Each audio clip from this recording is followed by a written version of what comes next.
I'm Marshall Kosloff, and this is Arsenal of Democracy. Never before has our American civilization been in such danger as now. Danger against which we must prepare. But we well know that we cannot escape danger by crawling into bed and pulling the covers over our heads. We must be the great arsenal of democracy. My guest today on the show is Justin Fanelli. Justin is the acting Chief Technology Officer of the Department of the Navy. And in this conversation, Justin and I focus on how the big themes of this show, the challenges facing the arsenal of democracy, the need to reform, the status quo when it comes to bureaucracy, and the lack of innovation in the actual military itself are actually being played out within departments on the ground within Washington, D.C. and around the globe. Private capital investment in R&D during our lifetime has drastically shifted upwards, right? And so it used to be 50-50, or the government even had more than the private sector a while back. Now it's 3.5 times more private sector investment than public sector investment in R&D, and then a portion of that is DoD. Across the country right now, there's an increasing heartfelt calling or like growing purpose to say, I want to support national security in some capacity. And I think this is because people recognize that world order is really fragile at times. And if we're not doing things to grow together, and if we're not doing things to deter, then things could go really poorly, and people want to be a part of that. Hope you all enjoy the conversation. See you all next time. Justin Finalli, welcome to Arsenal of Democracy. Thanks for having me, Marshall. Really excited to speak with you. We were just chatting before the recording, and I'm fascinated by the intersection of defense and technology, and then obviously Silicon Valley and DC. A lot of the conversation, though, has focused from outside the Pentagon's perspective. It's really been led by VCs who in many ways are attacking incumbents. So I'm fascinated to get the picture or side of things from someone who's very much within the system, working to reform things, working on the broader issues that are raised by this present moment. But how about you just kick things off by introducing your role? You're the active CTO, Chief Technology Officer of the Navy. What does that mean? Sure. So Department of Navy, so Navy and Marine Corps. This is secretariat level. What that, a couple hats, but what that job means is we have made it mean within the innovation ecosystem and within specifically the information ecosystem across Department of Navy. How do we adopt emerging technology better?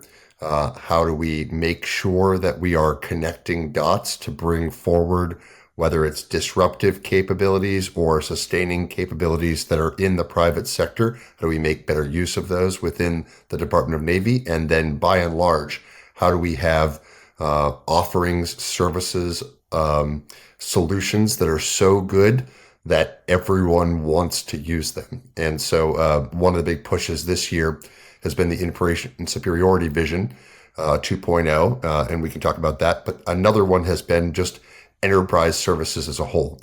Shared services aren't new as a concept within technology, but they're still fairly new and still kind of maturing within government. And so we've been saying, hey, we know you have a lot of, for instance, DevSecOps pipelines or a lot of technical solutions that do one thing. What if we had just a few that are outstanding, that are amazing, so that we can all connect dots faster in this more modern, more technical world? Okay, that was a little bit of a tangent. We'll dive in that later. The other job is Tech Director for Program Executive Office Digital. So PEO Digital, this is acquisition. That's people know programs of record. These are 8 portfolio management offices. So portfolios under one PEO. We do everything from cloud and infrastructure to cyber and endpoints. So, as you mentioned, the Department of the Navy has the remit of the Marine Corps and the U.S. Navy. I'd be curious, from your perspective, to what degree are the Navy Marine Corps' challenges or opportunities the same or different than other branches, like let's say the Army or the Air Force, or the Space Force, of course? Yep.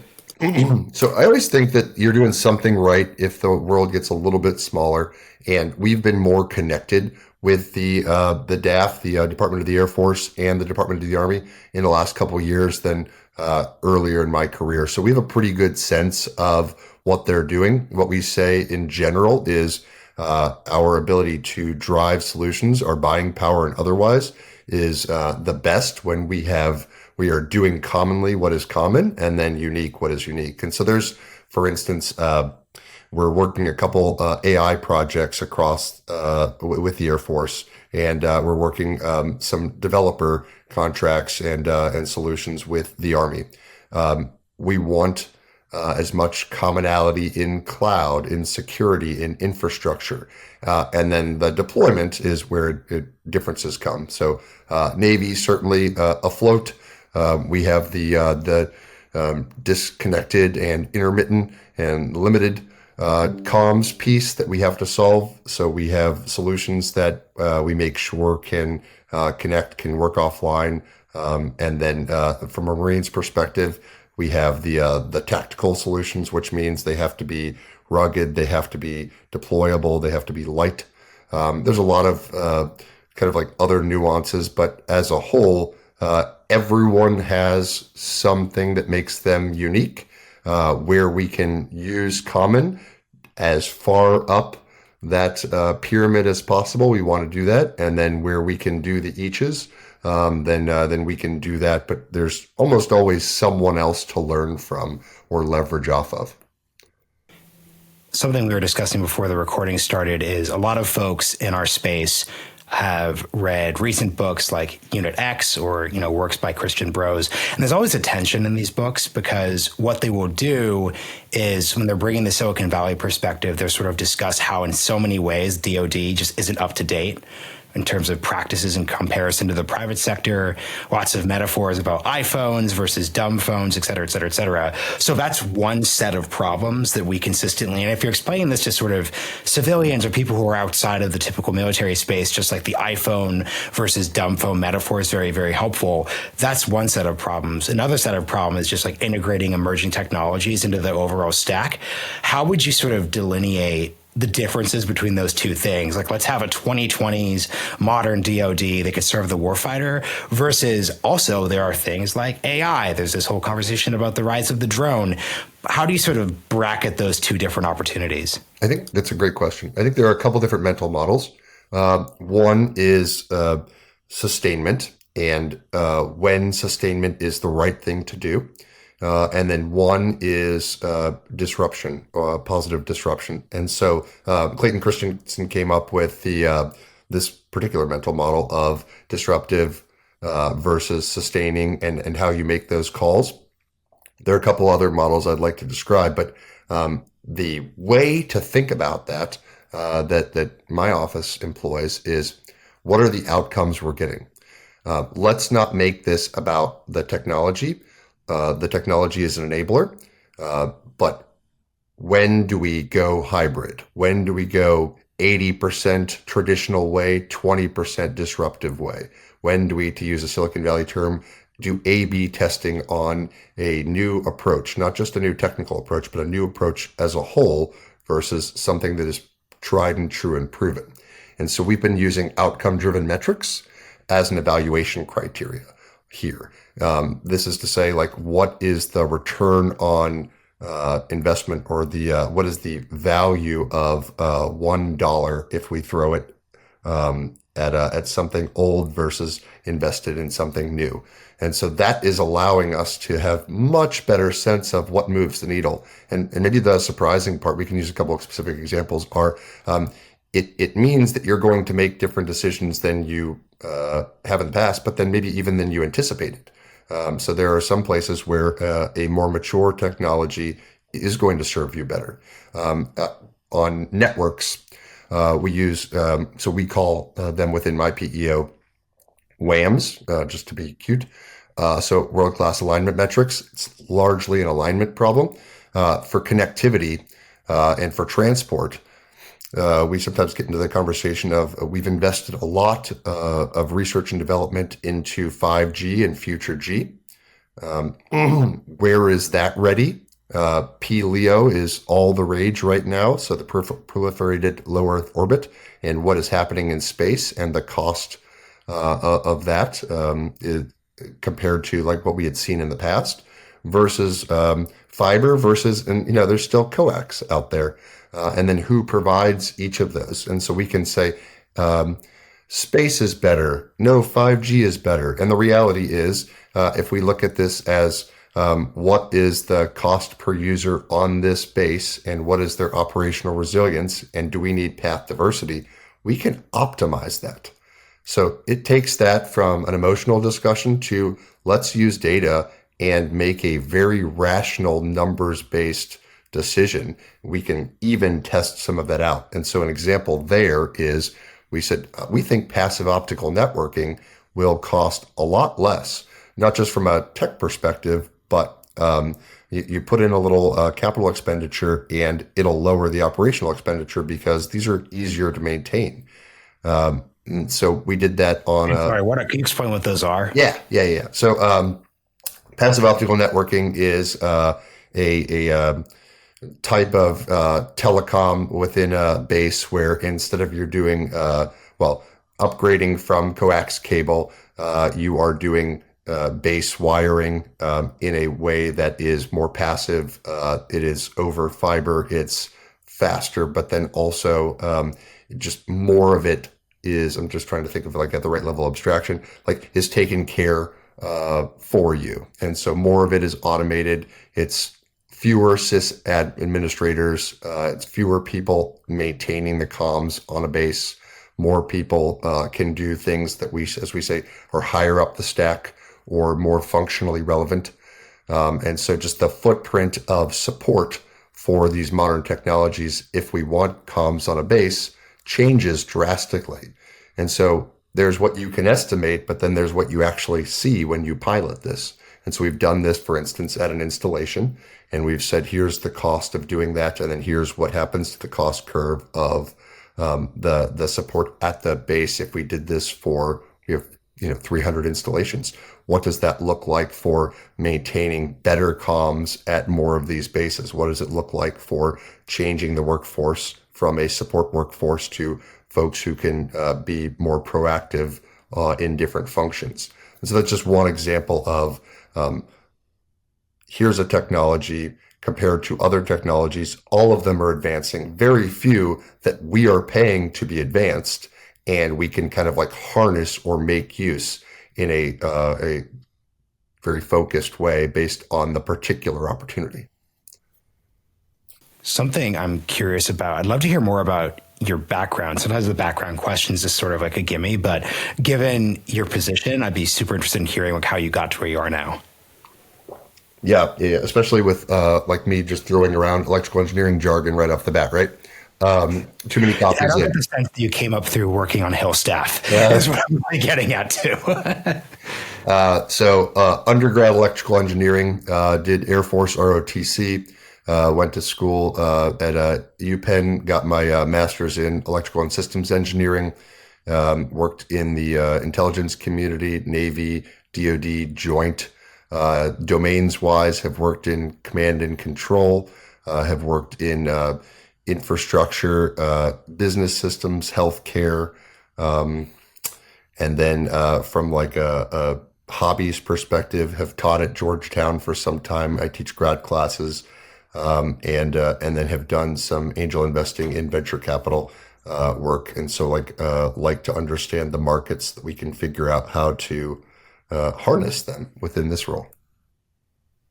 I would love for you to talk more about harnessing the markets, because if you really want to get at the core of where the tension point in this moment when it comes to defense technology, the VCs, and then of course the Pentagon, like the lack of a market on one side and the very specific market on the VC side causes tension. What have you learned, especially from your like kind of investing side? I'm super, super curious to hear about that. Yep. Well, there's always like the way that I look at the world is like what's staying the same and what's changing. And the private market, private capital investment in R&D during our lifetime has drastically shifted upwards, right? And so it used to be 50-50, or the government even had more than private sector a while back. Now it's 3.5 times more private sector investment than public sector investment in R&D, and then a portion of that is DoD. So all of this to say, if we want our money to go further, we should start with someone else's money where possible.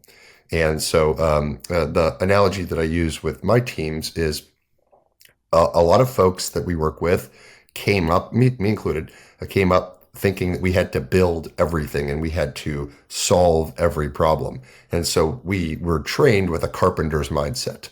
Hey, it's time to build a ladder. Hey, it's time to like construct a scaffolding to figure out this problem.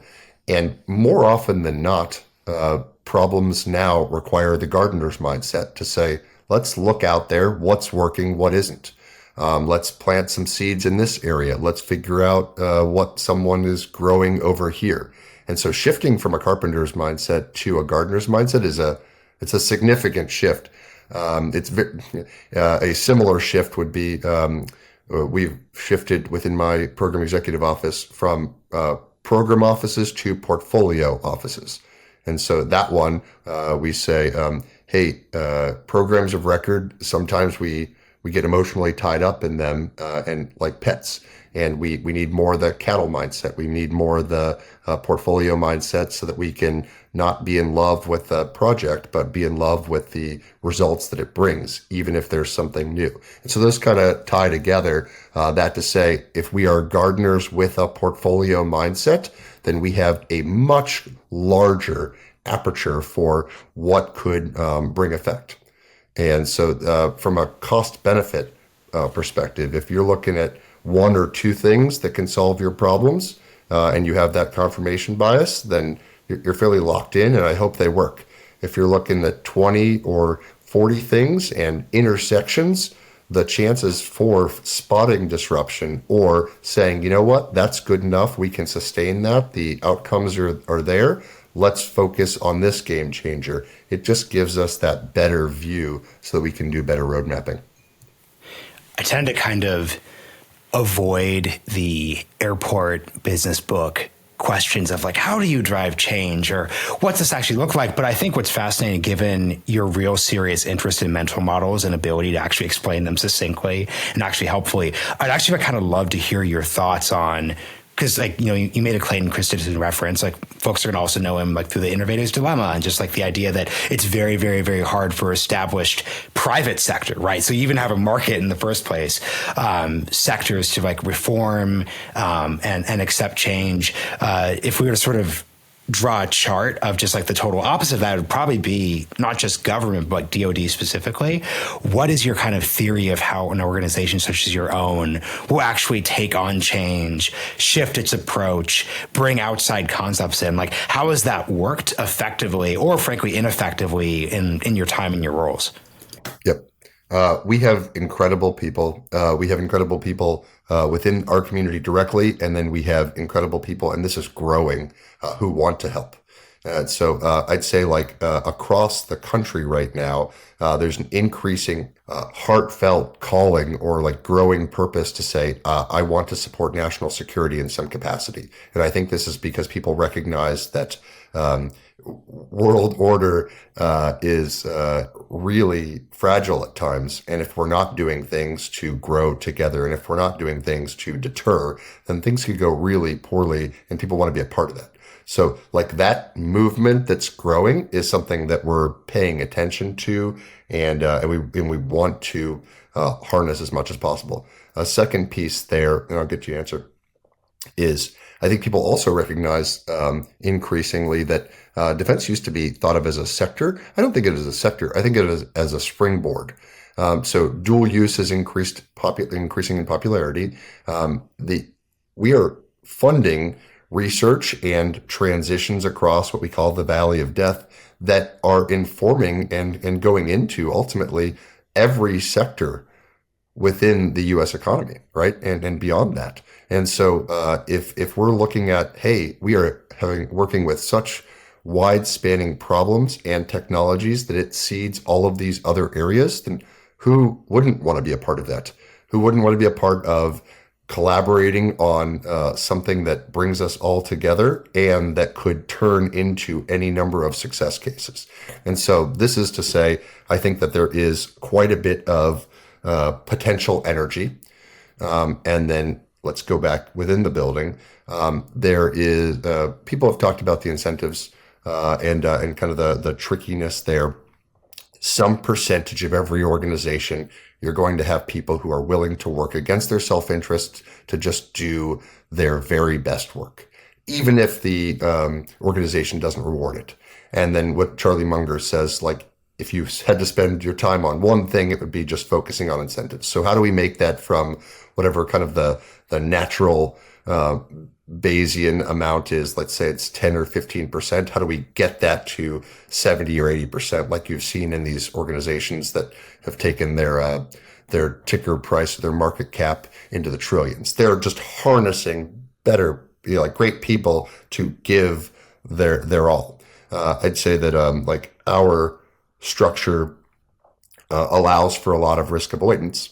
And so it would break down into people who are, in my mind, playing to win, and then the ones who are playing not to lose. And there's no blame in that. But the playing to win in Unit X, in Origins of Victory, in Kill Chain, there are stories of folks who have gone for it and made it happen. And some of them ended up being martyrs, and some of them ended up being heroes. But like, you can win.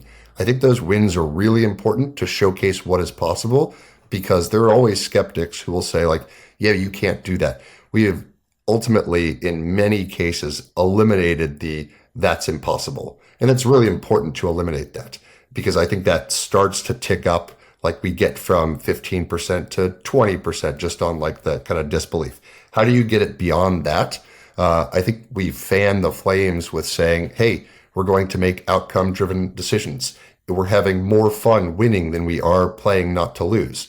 And I think that does kind of catch on.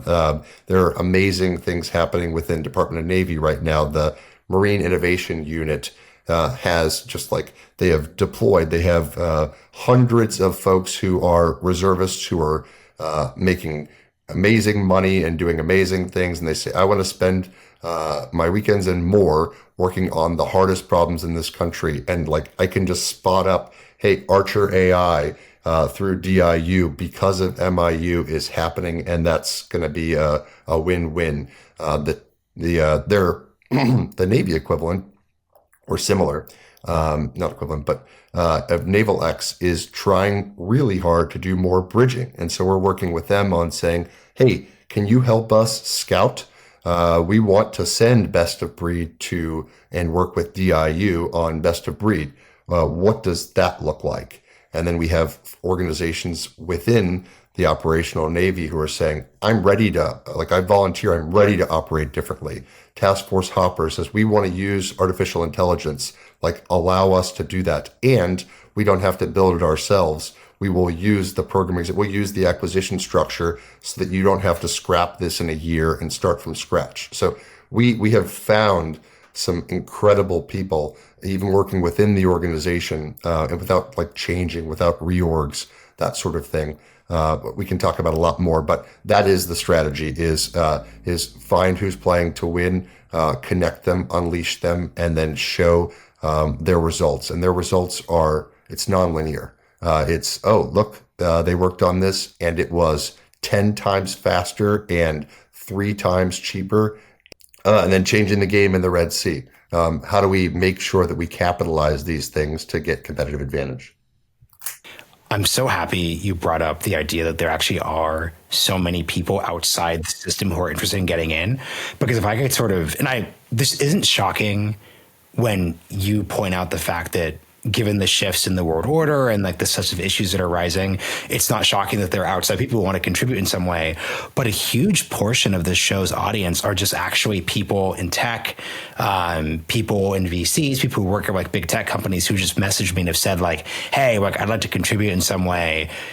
doesn't seem like just obviously applying to OCS is going to be like the necessary like best or most practical path forward. There's plenty of like early 30 somethings who are doing this. So can you actually just speak to that audience and just give them some advice and perspective? Because the other thing too is that, you just named like 10 different innovation organizations, which gets at how and that's awesome that all the energies there, but it also makes it very incomprehensible. That's the number one thing they basically say, this is a very incomprehensible space. So take it away, just really speak to that portion of the audience, because I think that's what's really exciting. Easiest way, wherever you are right now, just having an open mind about what this looks like within national security. I have, advised companies, and sometimes I'll say hey, work with private sector before you work with government, because government is sometimes hard to get into, but there is a right time to get in. And if you're thinking about it smartly and partnering, then it's worth it. And so wherever you're currently succeeding right now, whatever tech company it is, make sure at some level you're paying attention to specific problems that we have, if that calls to you, and figure out how to connect dots. Atlanta Council put out a report that has a great tagline. It says, America doesn't have an innovation problem. We're awesome at innovation. It has an innovation adoption problem. And so we've said within my shop, how do we make that easier? How do we make it easier for us to adopt good innovation? How do we make it easier for the innovators to come in? And so I would say the next answer is read the innovation adoption kit that we put out. We've tried to make this more quantitative. Tried to make this more business minded, where we say, if you have outcomes overmatch, if you're doing something that is 7 times more effective than us, and you can talk in our language, which we help with the translation on, then we'll see it better. We have to meet with hundreds of companies, so we're not always good at getting how yours changes our game. But if you can use our language, and we have kind of funnels to capture that, we have horizons, we have the outcome-driven metrics, we have a listing of contracts. That should make it easier, even if you're in the markets, whether that's private equity and working with the Office of Strategic Capital and that fund-of-fund activity that they're doing and the loans that they're doing. If you're working with just straight startup, DIU has been exceptional. Naval X, I'll send you a list. You can put them in show notes. The MI, if you want to go all the way in and say, hey, from a service perspective, we are hiring highly qualified experts. We've gotten a lot of new billets approved. My my deputy is on a podcast today called Mill Vets, because he just left Boston Consulting to come work for us within government. He's an MBA. He's brilliant. He could do anything in the world. He was making a lot of money, and he said, let's get after this. Let's move at a speed that is faster than government as usual. And so the last one I'd say is, so those are just kind of direct hiring channels, is just supporting the community from a bragging perspective. We look at the amount of positivity versus negativity, right? And so for a long time, we said, oh, maybe that needs to be 50-50. And then we recognized there's a bunch of publications that say at least to be 3-1. And then anyone who's married knows it needs to be 5 or 12-1, right? The government isn't like that, right? The media publishes usually either objective or bad news. And there isn't really an incentive like there is in private sector to brag. And so if we had more good news stories and people telling them from every part of the community, wow, the government was easier to work with than this company was. Or look at this, these guys made me feel good. I got on the carrier from Maverick, from Top Gun 2, because we were just deploying this. We went from LLC paperwork to fielding in 6 months because we weren't required to go through a cloud approval. We just had this widget. And any of those kind of good news stories, I put that at the hard end of the spectrum, because that's everyone in my community's daily job now, is to get that good messaging out. So last two questions here. So number one, we'll do them one at a time. The very obvious one, there's a lot of hype around emerging technologies, not just specific technologies, but the narrative. What specific technologies are you really excited and interested in like working on or just diving deeper on? Yep. The one that's been hot for me recently, quantum is increasing in importance. The encryption stuff, the potential other uses, but this is some of it is closer than we think, and then some of it I don't want to lose the lead on. And then really capitalizing on AI. We know where we are in the hype curve, and how do we make sure that we are getting big return on investments? We've seen huge investments in private sector and public sector, but the incentives aren't always such that we will convert. And so showing like a no nonsense set of wins with AI all the way to the point of divestment. So startups, no technical debt. Large companies have probably cleaned technical house at some point or try to do at least some spring cleaning. The government often the hardest place to do that. So AI that results in big divestments that we can move faster so that we are not, anchored at the heel anymore. Those are the two big ones for me right now.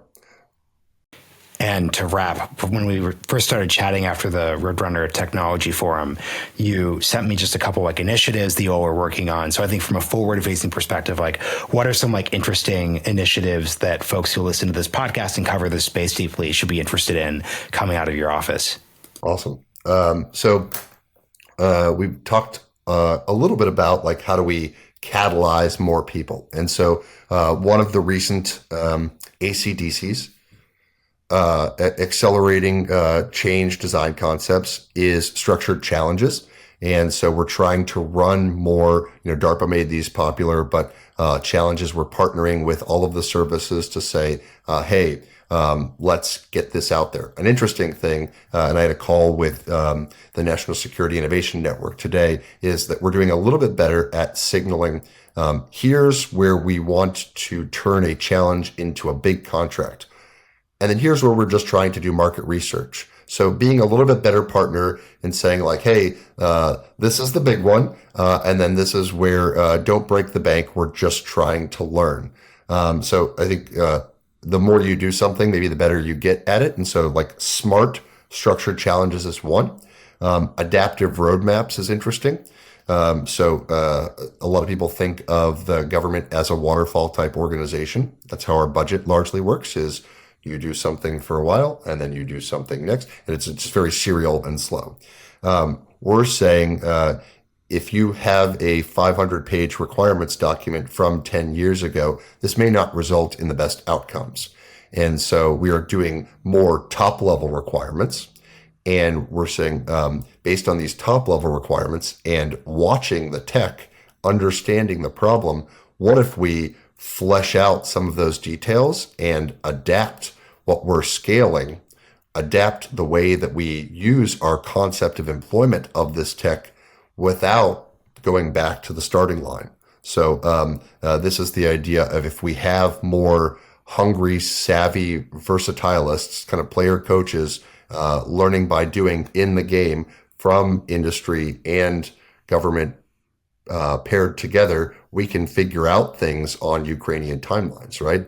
We can figure out things a lot faster. Hey, I can do that in 6 months. Great. We need it in 2 weeks. What does that cycle look like? We've never done that before. Well, we have. And we have a list of those, and we have a way to do that. You still need to be creative. You still need to be hungry, but we're trying to normalize those practices in a bigger way. That is an excellent place to leave things. Justin, thank you so much for coming on the show, the work that you do. And I'm glad we're going to have a bunch of great links in the show notes for folks who want to learn more about everything we just discussed. Thanks for coming on Arsenal of Democracy. Thanks for all you do. Love me some Arsenal of Democracy. Thanks for watching. Don't forget to hit subscribe below so you don't miss any episodes of Arsenal of Democracy. If you'd like to learn more about the topics covered on this episode, or just are interested in broader content on U.S. foreign and domestic policy, be sure to go to hudson.org. See you soon.